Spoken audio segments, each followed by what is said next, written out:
प्रभु हमें भूले नहीं है, प्रभु दुखी हैं हमारे लिए। अब माता जी को बड़ा संतोष इस बात को लेकर के। अब आगे हनुमान जी का समझाते हैं, बड़े ध्यान से सभी लोग सुनिएगा। रघुपति कर संदेश अब सुन जननी धर धी, अवश्य कहे कप गद गद भयो भरे बिलोचननी। आगे हनुमान जी कहते हैं कि हे मैया धीरे धर के रघुनाथ जी का संदेश सुनिए। ऐसा कहकर के हनुमान जी प्रेम से गदगद हो गए और भगवान के नेत्रों में जल भराए। और भगवान का संदेश हनुमान जी कह रहे हैं, क्या कह रहे हैं? अरे कहो राम वियोग तब सीता, ओ कहो सकल भय विपरीता। श्री राम जय राम जय जय राम, श्री राम जय राम जय जय राम। कबले विपिन दुअंत सरिसा, बारिद तपत तेल जन बरिसा। श्री राम जय राम जय जय राम, श्री राम जय राम जय जय राम। जे हित रहे करत ते अकेला, पुरग सांस समत्र बिन शरीरा। श्री राम जय राम जय जय राम, श्री राम जय राम जय जय राम। तब राम ने कहा, हनुमान जी कहते हैं कि हे मैया प्रभु ने कहा है कि हमारे ऊपर पूरा प्राकृत पूरा संसार विपरीत हो गया है। जो कुछ संसार में है वो सब हमें उल्टा दिखाई देता है। कमल के बाग में जाते हैं तो कांटे चुभ रहा है, चंद्रमा सामने पड़ती है तो अग्नि बरस रहा है। हमारी जो मदद करने वाले थे सब हमारे साथ शत्रुता कर रहे हैं। शीतल मन सुगंध हवा सांप के जहरीले सांप के श्वास की तरह लग रही है। संसार में हमें कुछ अच्छा नहीं लग रहा। हनुमान जी मैया सीता से कह रहे हैं कि हे सीते, भगवान राम ने इस तरह का संदेश दिया है तो भगवान राम आपसे कई गुना ज्यादा दुखी हैं। इस तरह से पति को अपने पत्नी के प्रति प्रेम होना चाहिए। एक ही तरफ से प्रेम नहीं होता है। उधर मैया तड़प रही, अपने जान की बाजी लगा ली है, तो इधर भगवान को कोई चीज अच्छा नहीं लग रहा है। श्वास लेना भी जहर लग रहा है। तो भगवान ने इस तरह मैया के प्रति अपना श्रद्धा और प्रेम जताते हुए भगवान राम कहते हैं, तो जब आप लोग संबंध ही संसार में ही जुड़े हो तो संसार में इस तरह से जुड़ो जिस तरह से प्रभु जुड़ करके दिखाए हैं, हमें संस्कार सिखाए हैं, उस संस्कार से जी करके देखो।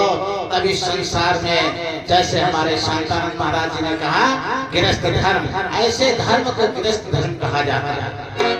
एक दूसरे की पीड़ा, पति की पीड़ा पत्नी को 2 गुना होनी चाहिए और पत्नी की पीड़ा पति को 2 गुना होनी चाहिए, तब वो धर्म होता है। और इस तरह धर्म नहीं होता कि वो उनकी कमी को खोजे, वो उनकी कमी को खोजे। एक बात बताओ, जब वहां जाओगे तो अपने अपने कर्मों का हिसाब देना पड़ेगा कि पत्नी के कर्म का हिसाब पति नहीं देगा और पति के कर्म का हिसाब पत्नी नहीं देगी। अगर आप चोरी बेईमानी करके आए हो और घर में बच्चों का पालन पोषण किए हो तो चोरी के हिसाब जो बच्चे हैं उनको नहीं देना, आपको देना है।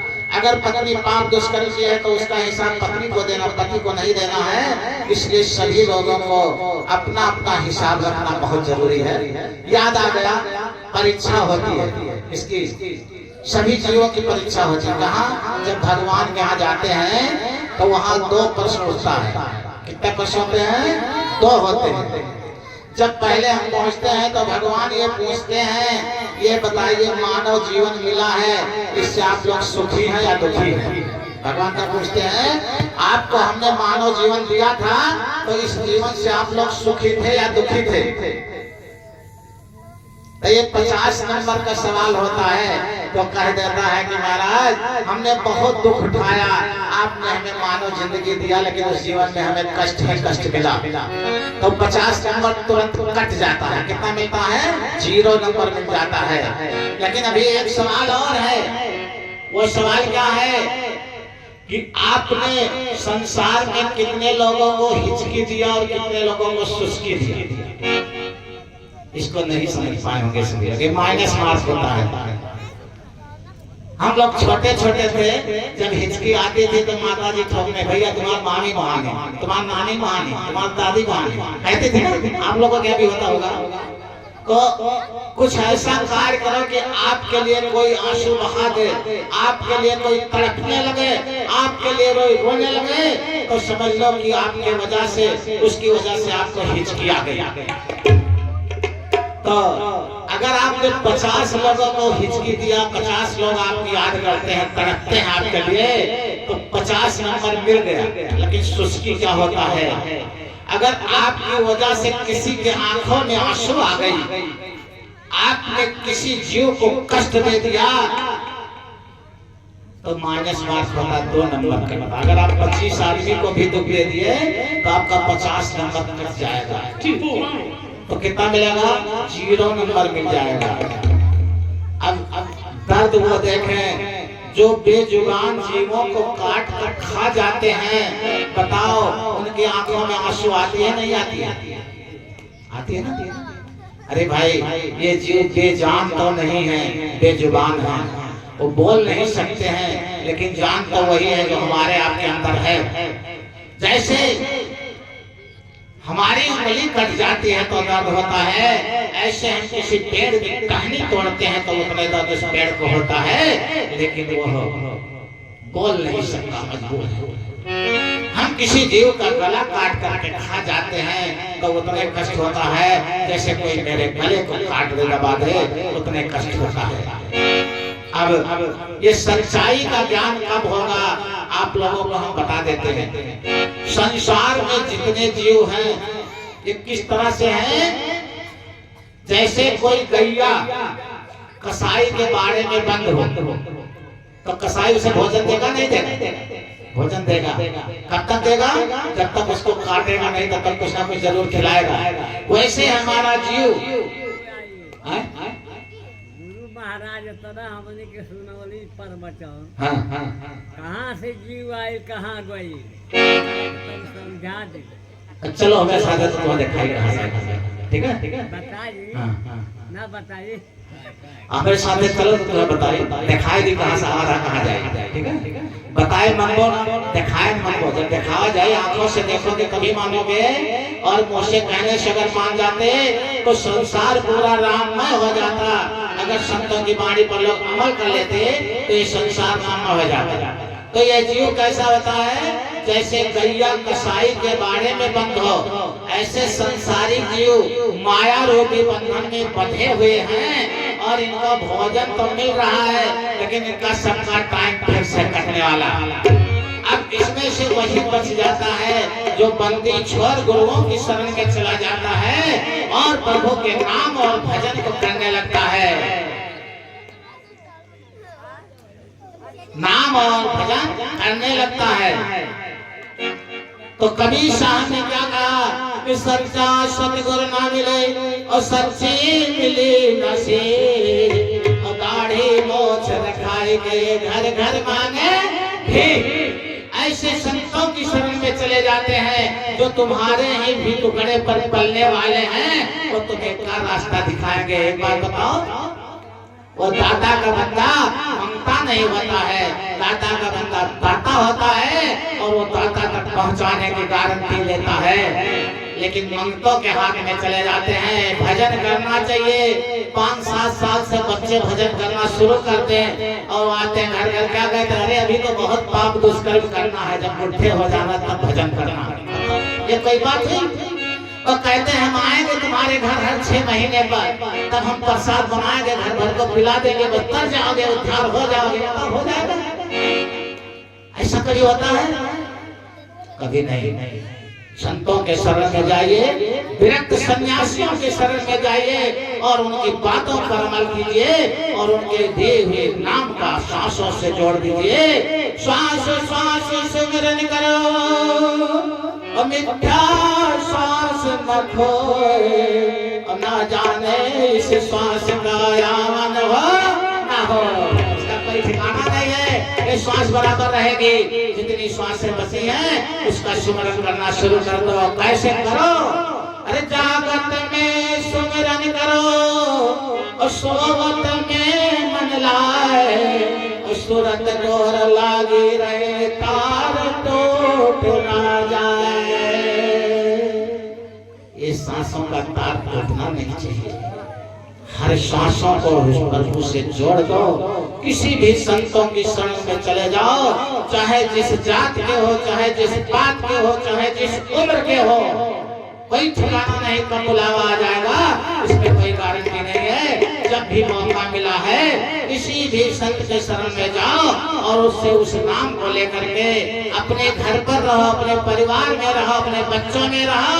बच्चे बच्चियां, माता पिता, भैया बहना सभी लोग उस नाम को जपने के हकदार हैं, इसमें कोई शंका नहीं है। देहाती ढोंग ढकोसलों को छोड़ दो कि हम बुढ़े होंगे तब नाम लेंगे। कोई जरूरी नहीं बुढ़ा होने का मौका मिलेगा, तो नहीं मिलेगा।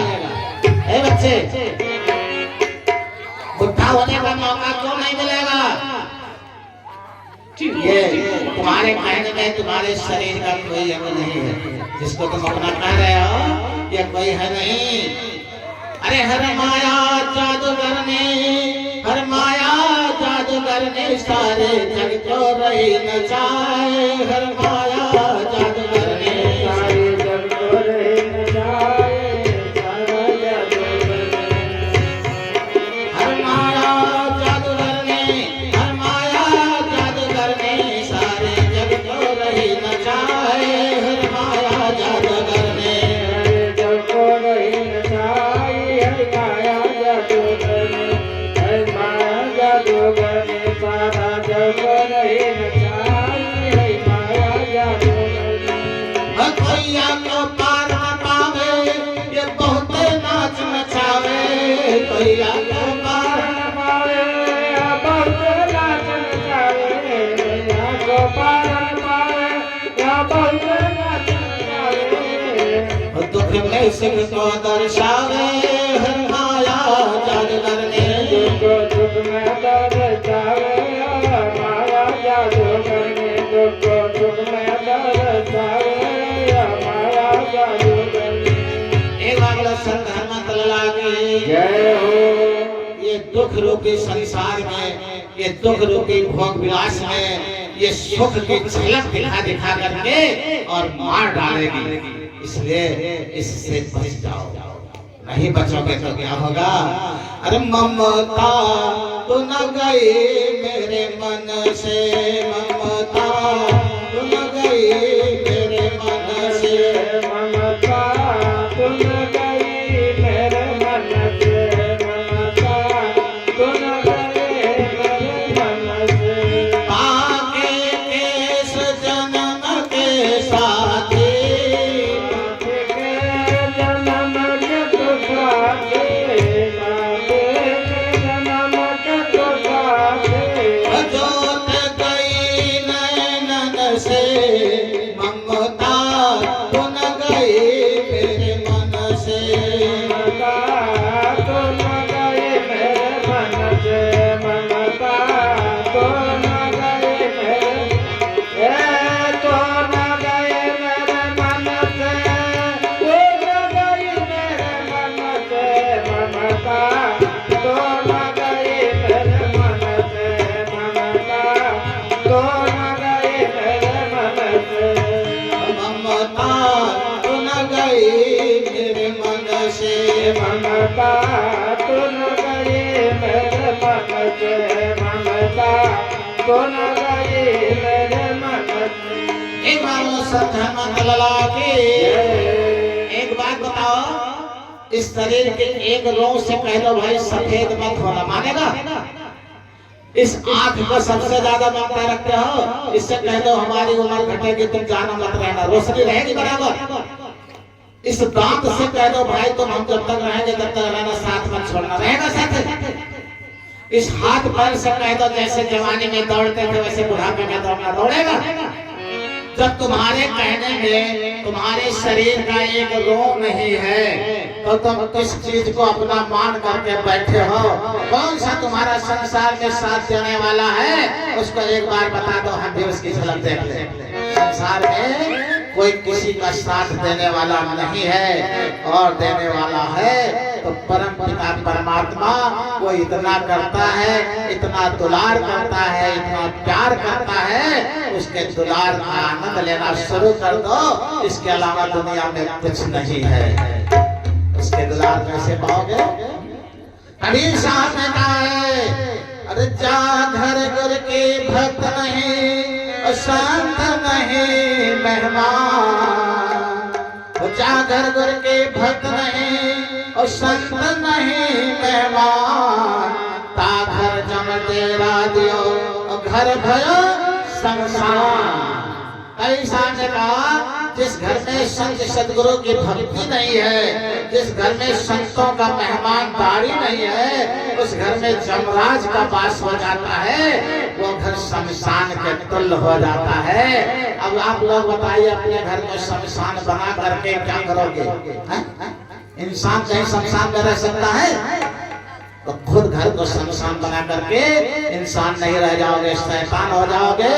इसीलिए सबके लिए एक ही संदेश है। भगवान कृष्ण ने गीता में भी कहा है, क्या कहा है? जिसने सतगुरु की पूजा नहीं किया, संत सतगुरु से नाम लेकर के ध्यान साधना भजन नहीं किया, वो जो भी पूजा पाठ करता उसका फल अधूरा। इसलिए सभी लोगों के लिए यही संदेश है, सभी लोग मांसाहार त्याग दो, खाना बंद कर दो। अगर 4 परिवार में 3 परिवार नहीं मानते हैं तो कह दो भाई तुम 3 लोग खाओ, हम नहीं खाएंगे। हमारे अन्नपूर्णा माता मंदिर के दरबार में मांस नहीं पकेगा, दूसरे घर में बनाकर खा लो। अगर नहीं मानते हो तो मैं इस घर को इसी क्षण त्याग कर दूंगा। उसे क्या कहेंगे कि आपको सत्संग मिल गया। उसे क्या कहेंगे? आज आपको सत्संग मिल गया। मेरे सामने रोने वाले पति आता कहता, महाराज हमारी मेहरिया नहीं मानती, हम तो बिल्कुल खाना नहीं चाहते, जबरदस्ती खाते हैं। पत्नी आती तो कहती, महाराज हमारे पति देव नहीं मानते हैं, अगर ना बनाए तो मारते पीटते हैं। अरे एक बात बताओ, कोई किसी को जबरदस्ती खिला सकता है? तुम सभी लोग काली चंडी की अवतार हो। जिस बात के लिए दिन हो जाओगे, दुनिया में कोई हिलाने वाला नहीं है, लेकिन अपनी सच्चाई को छोड़ करके सब दर की ठोकर खा रही हो, इसके अलावा और कोई बात नहीं है। अगर संतों की वाणी सुनती हो, सभी माताएं बहनें भैया लोगों को एक ही संदेश है, ये परमात्मा की आवाज है, इसको सुन लो, इसके अलावा कहीं कुछ नहीं है। और सभी लोगों को 1 रुपये खर्चा नहीं, जीवन में किसी से 1 रुपया नहीं लेंगे, और ध्यान लगाना सिखा देंगे, नाम जपना सिखा देंगे, भजन करना सिखा देंगे, साधना करना सिखा देंगे। और सभी लोग जो कार्य करते हो, खेती करो, गृहस्थी करो, धंधा बिजनेस करो, भोजन बनाते हुए वो नाम को जपते रहो, पूरे परिवार को सद्बुद्धि आ जाएगी, इसमें किसी प्रकार की शंका नहीं है। लेकिन कम से कम अपने एक दुर्गुण को दूर करके और बाबा परमहंस की शरण में जब जिसकी इच्छा का है सुबह 7 बजे से 7:30 बजे तक आओ। मैं बैठा हूँ, 1 पैसे की लालच न लेकर के, 1 पैसे चिंता वसूली न करके आप सभी लोगों को ध्यान लगाना, भजन करना, साधना करना सिखाऊंगा। और कुल बताने में 10-20 मिनट लगेगा, लेकिन आप सभी लोगों का जीवन बदल जाएगा। जीवन भर बढ़ते रहो, कभी मेरे पीछे पीछे घूमने की जरूरत नहीं है, कभी मेरे पीछे नाम जपने की जरूरत नहीं है। जहाँ रहो वहीं जपा करो, भगवान तो तुम्हारे पास ही बैठे हैं, कहीं खोजने की जरूरत नहीं है। तो इसीलिए सभी लोगों को एक छोटी सी भजन के रूप में बताएंगे कि प्रभु कहाँ बसा, ठीक है। और जिसकी इच्छा हो वो सब उस ध्यान भजन साधना को, संसार के देहाती भोग को, पोंगियों के चक्कर में पड़ करके अपने को धोखे में बताओ कि गुरु जी आएंगे हमारे किचन में बनाएंगे, हर छमाइयाँ चली करेंगे तभी हम धन्य होंगे। कुछ नहीं, एक संत की आवाज एक बार किसी के हृदय में पड़ जाए, वो मोहर लग गया, उस मोहर को कोई टालने वाला नहीं है, जमदूत छूने वाला नहीं है दुनिया में, उसकी औकात नहीं छूलेगा। लेकिन कम से कम उसके बताए हुए नियमों का तो पालन करना पड़ेगा। उसको गरीब अमीर सब कोई कर सकता है, उसमें धन दौलत की जरूरत नहीं है। चाहे हमारे माताएं बहनें हैं, चाहे छोटी बच्चियां छोटे बच्चे हैं, चाहे भैया लोग हैं, सभी लोग नाम जप सकते हैं, ध्यान लगा सकते हैं, साधना भजन कर सकते हैं और संसार के भोगों से बच सकते हैं। इसलिए सबके लिए मैं संदेश दे रहा हूँ कि परमात्मा की आवाज है। सभी लोग मेरे बताए हुए रास्ते पर नाम ध्यान भजन साधना करो।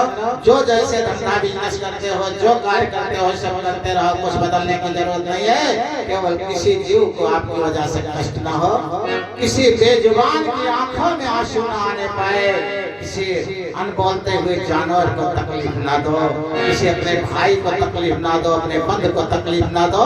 किसी भी जात पात और ढोंग ढकोसले के चक्कर को छोड़ करके सभी लोग परमात्मा के बच्चे हो, परमात्मा को याद करना शुरू कर दो। वो तो बार बार पुकार रहा है, लेकिन वो बुलाता इधर है, तुम जाते उधर हो। यही गलती कर रहे हो। तो सभी लोग एक छोटी सी भजन दोहराएंगे। जितने संसार के ढोंग ढकोसले हैं सब छोड़ करके सुबह 7 और 7:30 के बीच में आ जाओ। पूरे परिवार नहीं मानते खाने दो नहीं तो मछली, बस अन्नपूर्णा माता का एक मंदिर जिसमें भोजन बनता है उसमें मत बनने दो। उसका पवित्र बर्तन रखो और उसमें शुद्ध सात्विक आहार बनाओ और पूरे परिवार को तुलसी माता का दल दे करके और वही भोजन कराओ। सारे परिवार की बुद्धि शुद्ध हो जाएगी। मीठ मछली, दारू, शराब और क्रोध सबका अपने आप खत्म हो जाएगा धीरे धीरे। नहीं कहता नहीं तुरंत खत्म होगा, धीरे धीरे। जैसे तुम्हारी तपस्या बढ़ेगी वैसे परिवार सुधरेंगे। जैसे एक संत की तपस्या से लाखों घर में खुशहाली आई है, ऐसे तुम लोग भी संत हो। अगर संत नहीं होते तो संत के पंडाल में आने की हिम्मत नहीं पड़ती। कहीं ना कहीं आप लोगों के पिछले जन्म के प्रारब्ध अच्छे हैं, तभी एक संत के लगाए हुए पंडाल में सभी लोग बैठे हो। अब आज अगर आप लोग बिछुड़ रहे हो तो अपने साथ धोखा दे रहे हो, मेरे साथ कुछ नहीं कर रहे। परमात्मा ने दया किया तो संत आया, संत ने दया किया तो अपने अंदर की आवाज सुनाया। अब आप लोग अपने लिए अपने ऊपर दया न करो तो किसी संत का और उस मालिक का तन को दोष नहीं है, जो भी उस परमात्मा का दोष। भगवान मुझे दुख दे दिए, भगवान का दुख नहीं, तुम दुख के पात्र हो। तो इसलिए सभी लोगों को ध्यान भजन साधना सुनाने के लिए सभी लोगों को 7 बजे सुबह 7 से 7:30 के बीच में आओ। लेकिन एक दुर्गुण छोड़ कर आओ, मांसाहार जीवन में नहीं करेंगे। और सबको मैं बताऊंगा, सभी लोग जाकर के अपने घर में ध्यान भजन साधना कर सकते हो। बुढ़ा होना कोई जरूरी नहीं, सब बुढ़ा होंगे। और जब जीवन में नहीं कर पाएंगे, बचपना में नहीं कर पाएंगे, जवानी में नहीं कर पाएंगे तो बुढ़े होने कर पाएंगे। हम भी सोचते जब बुढ़े हो जाएंगे बड़े बड़े बाल रखा लेंगे, किसी मंदिर पर जाएंगे, बैठेंगे। संसार तो पागल है, सेवा करेगा ही। तो संसार से कर्जा ला लेंगे थोड़ा उन्हें। संसार की सेवा करने के लिए जन्म मिला है सभी जीवों का, और वो करना शुरू कर दो, सभी लोग हो जाओगे। एक बार बोलो संत हनुमंत लाला